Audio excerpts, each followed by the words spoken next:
누구에게나 인내심에는 한계가 있으며 이리나의 경우 귀중한 모피 코트가 아무런 설명도 없이 사라졌을 때 그 한계를 넘어섰습니다.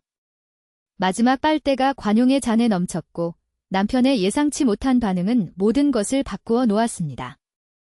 그만하면 됐어요. 짐을 싸서 언니 집으로 가세요. 항상 어머니의 변덕에 순응하는 아들이 이렇게 단호한 결정을 내릴 수 있을 것이라고는 누구도 상상하지 못했습니다. 안녕하세요, 청취자 여러분. 저는 안드레이 브랭코입니다. 귀하는 레이코즈 더 퍼밀리어 채널에 있습니다. 오늘은 여러분의 감정을 자극할 실제 이야기를 가져왔습니다. 감동받을 준비를 하세요. 어린 시절부터 아이리너는 모피 코트를 꿈꿨습니다. 그의 고향, 시골에서 이런 작품을 갖는 것은 단지 스타일의 문제가 아니라 성공의 상징, 살 가치가 있는 삶의 상징이었습니다. 그녀는 마치 어제 일처럼 기억했습니다. 고급스러운 단비 모피를 입고 휴가를 마치고 도착한 이웃, 그녀가 지나가는 것을 사람들의 눈이 반짝였습니다.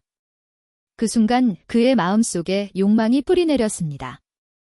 하지만 그는 이 꿈이 이렇게 빨리 이뤄질 줄은 꿈에도 몰랐다. 그가 도시로 이사하고 안토니오를 만났을 때 삶은 다른 방향으로 움직이기 시작했습니다. 첫 번째 결혼 기념일에 그는 그녀를 감동으로 울게 만드는 선물로 그녀를 놀라게 했습니다. 가장 비싸지는 않지만 그녀가 항상 상상했던 그대로 아름다운 천연 모피 코트였습니다. 무슨 일이었어? 마음에 들지 않았어. 안토니오는 그녀의 눈이 눈물로 가득 차 있는 것을 보고 당황하며 물었다. 정말 마음에 들었어? 많이라고 그녀는 흐느끼며 말을 더듬었다. 그냥 이런 일이 일어날 거라고는 전혀 예상하지 못했을 뿐이에요. 그는 그 몸짓의 무게를 알 수 없었습니다. 그것은 단순한 코트가 아니라 어린 시절 소원의 성취였으며 그의 삶이 더 나은 방향으로 바뀌었다는 증거였습니다. 하지만 모든 것이 장밋빛은 아니었습니다. 앤토니오의 어머니인 제네이는 며느리에 대한 경멸을 결코 숨기지 않았습니다. 처음부터 그는 이리나를 교육도 없고 야망도 없는 미래가 없는 멍청이로 여겼습니다. 아들이 약혼을 발표했을 때 반응은 충격적이었습니다. 그는 그 소녀가 가족의 돈을 쫓고 있다고 비난했습니다. 하지만 안토니오는 굴복하지 않았습니다. 결혼식이 끝난 후 두 사람은 소박한 아파트를 임대했습니다. 그는 대리점에서 관리자로 일했습니다. 그녀는 옷가게의 판매원입니다. 그들은 소박하지만 행복하게 살았으며 모기지 비용을 지불하기 위해 저축했습니다. 제네이는 종종 아들에게 전화를 걸어 그의 삶에 관심을 보였지만 아이리너는 완전히 무시했습니다. 행운이 등을 돌릴 때까지. 앤토니오는 교통사고를 당했습니다. 그는 약간의 흠집을 낸 채 떠났지만 차량은 폐기되었습니다. 보험이 모든 것을 보장해주지는 않았고 대출을 받아야 했습니다. 설상가상으로 그가 일하던 대리점은 한 달 뒤 문을 닫았다. 실업이 문을 두드렸고 그때 제네이가 해결책을 내놓았습니다. 내가 그곳으로 이사할 수 있고 당신이 재정비하는 동안 비용을 도와줄 수 있습니다. 아이리너는 저항했지만 대안이 없었습니다. 돈이 너무 부족했습니다. 처음에는 모든 것이 작동하는 것처럼 보였습니다. 제네이는 요리를 하고 집을 청소하고 쇼핑을 했습니다. 하지만 조금씩 분위기가 무거워졌다. 모든 세부 사항이 비판의 이유였습니다. 이리나의 음식은 너무 짜고 방에 배치는 아쉬운 점을 남겼으며 심지어 그녀가 입는 옷도 산성 댓글의 대상이었습니다. 당신이 처한 상황에서 화장에 돈을 써야 한다고 생각하시나요? 시어머니는 세면대 위에 새 마스카라가 담긴 통을 보고 물었다. 이리나는 이것이 일시적인 것임을 스스로 상기하면서 세게 침을 삼켰다. 앤토니오가 비록 급여는 낮았지만 새 직장을 얻기 전까지는 말이죠. 많지는 않았지만 시작이었습니다. 그러던 어느 날 퇴근 후 집에 돌아온 이리나는 옷장을 열었고 마음이 얼어붙었습니다. 그녀가 모피 코트를 걸었던 공간은 텅 비어 있었습니다. 내 피부는 어디에 있나요? 그는 목소리가 떨리며 물었다. 무슨 피부요? 제네이는 계산된 결백으로 대답했습니다. 안토니오가 나에게 준 족제비야. 그걸로 뭘 했어? 시어머니는 어깨를 으쓱했다. 아, 그거. 내가 팔았어. 이리나는 발밑에 땅이 사라지는 것을 느꼈습니다. 무슨 소리야? 팔렸어. 글쎄, 내 딸아. 그렇게 비싼 것을 옷장에 넣어두는 것은 말도 안 돼. 벌써 봄이고 곧 여름이 다가오고 있는데. 그리고 우리에게는 돈이 필요하다. 하지만 그건 내 거였어. 남편이 준 선물이었어. 이리나는 눈물을 주체할 수 없이 흘리며 소리쳤습니다. 나한테 소리 지르지 마, 얘야. 널 위해서였어. 넌 코트가 아니라 돈이 필요한 거야? 그날 밤 앤토니오가 집에 도착했을 때 아이리너는 모든 것을 쏟았습니다. 놀랍게도 그녀의 남편은 주저하지 않고 엄마, 무슨 짓을 했어요? 라고 말했습니다. 그의 목소리는 거칠었고 제네이가 이전에 들어본 적이 없는 목소리였습니다. 나는 어머니라면 누구나 할 법한 일을 했습니다. 가족을 도왔습니다. 그것은 가족의 자산이었습니다. 가족의 자산이요. 안토니오는 믿을 수 없다는 표정으로 반복했습니다. 그것은 이리나의 것이었습니다. 어떻게 감히 당신 것이 아닌 것을 팔 수 있습니까? 진정해, 아들아. 나한테 계획이 있었어. 널 위한 선물이야. 무슨 선물? 제네이는 마지못해 고백했습니다. 그녀는 그 돈으로 터키 행표를 샀습니다. 우리만요. 그리고 이리나는요. 아들이 충격을 받으며 물었습니다. 이리나는 어떻습니까? 그녀는 여기에 머물면서 집안일을 돌봅니다. 예전처럼 두 사람이 함께 시간을 보내야 합니다. 너무 많았어요. 앤토니오는 완전히 인내심을 잃었습니다. 그만하면 됐어요, 엄마. 물건 챙겨오세요. 내일은 라이아 이모 댁으로 데려다 줄게요. 제네이는 논쟁을 시도했지만 그의 생애 처음으로 그녀의 아들은 포기하지 않았습니다. 당신은 모든 한계를 넘었습니다. 당신은 아이리너를 훔치고 우리 결혼 생활을 무례하게 여기면서도 여전히 당신이 우리를 결정할 권리가 있다고 생각합니까? 다음 날 안토니오는 어머니를 여동생의 집으로 데려갔습니다.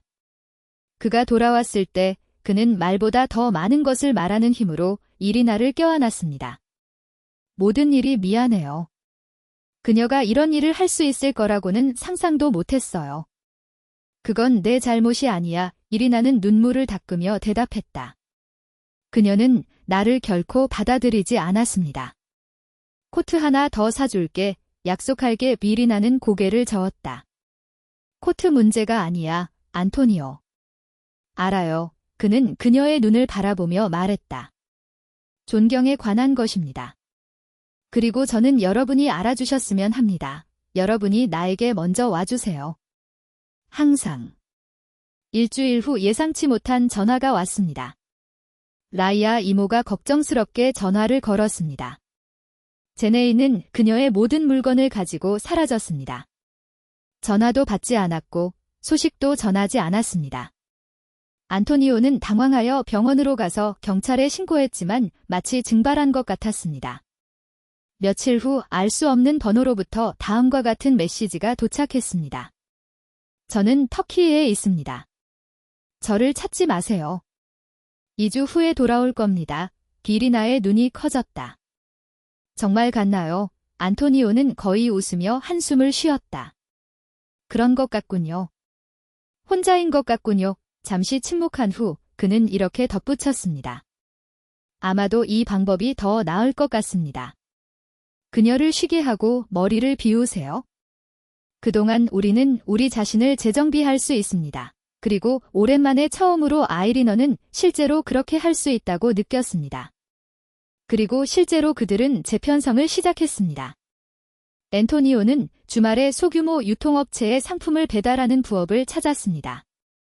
아이리너는 슈퍼마켓에서 추가 근무를 하면서 하루가 끝날 때까지 남은 시간을 세면서 고객들에게 미소를 지었습니다. 조금씩 청구서가 반복되는 악몽이 되는 것을 멈췄습니다. 한때 붉고 위협적이었던 은행 명세서의 숫자가 숨을 쉬기 시작했습니다. 풍성하지는 않았지만 안도감이 들었습니다. 허리띠를 조금 더 조이면, 동전을 마지막 동전처럼 모으면 버틸 수 있을 것 같은 느낌이었다.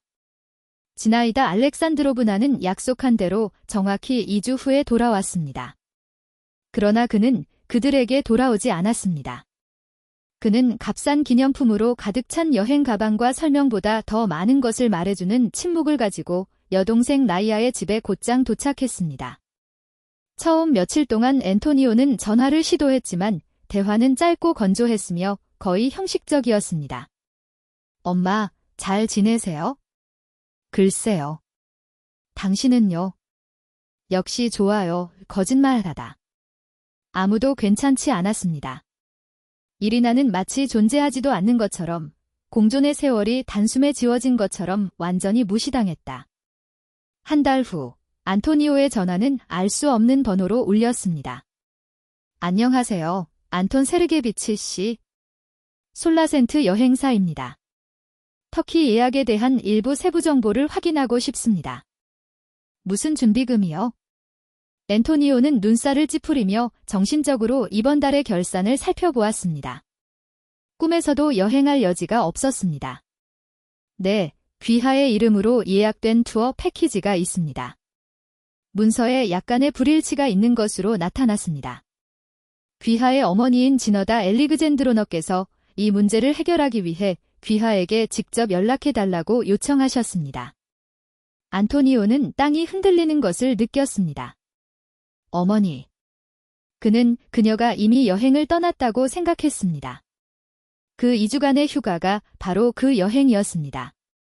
하지만 아닙니다. 사실 폭탄을 투하하기에는 너무 감미로운 목소리로 수행원이 설명했습니다. 최근에 당신의 어머니가 우리와 함께 계셨습니다. 하지만 그것은 플래시 세일 중이었고 혼자였습니다. 우리가 확인하고 있는 이 티켓은 지금으로부터 2개월 후의 날짜입니다. 그리고 우리 기록에 따르면 두 번째 티켓의 이름은 아이리너 너콜라브너 체스터코버입니다. 전화기가 안토니오의 손에서 미끄러질 뻔했습니다. 그는 자신의 귀를 의심하는 듯 큰 소리로 그 이름을 반복했다. 이리나는 자신이 준비하고 있던 저녁 식사에서 눈을 들어 세 끼의 식사를 대신할 값싼 수프 한 냄비를 바라보았습니다. 그게 뭐였지? 그는 앞치마에 손을 말리며 물었다. 어머니가 터키 행표를 사셨어요. 나를 위해? 그리고 당신을 위해?